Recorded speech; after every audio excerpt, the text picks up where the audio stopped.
Hey everybody, my name is David Swan, and I'm going to be answering question 5 from chapter 8 of Know the Creeds and Councils. And chapter 5 is really all about the Council of Trent. So, question 5 of this chapter reads, how do you think knowing more about the Council of Trent might help you in your interaction with Catholics? So, the Council of Trent was primarily a response, or in large part a response to the Protestant Reformation.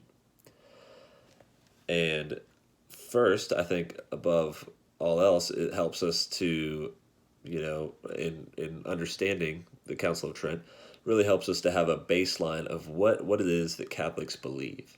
Um, Specifically, this council was a response to the Reformation, but also it was kind of a mini Reformation in and of itself.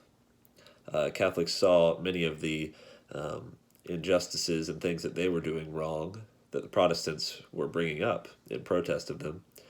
And they decided, okay, we need to have a council and resolve these issues. How much power will the Pope get? What do we really believe about justification? What do we believe about indulgences and these kinds of things?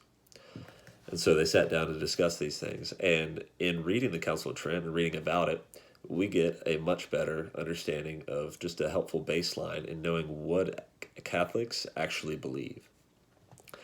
I think another helpful part of understanding the Council of Trent is that when I see a Catholic today, I can realize in humility that I don't know what every specific Catholic believes.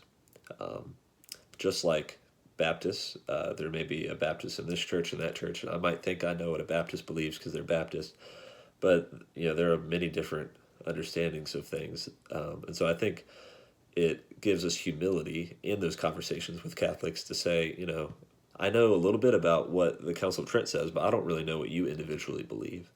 So I think it can be helpful in starting those conversations.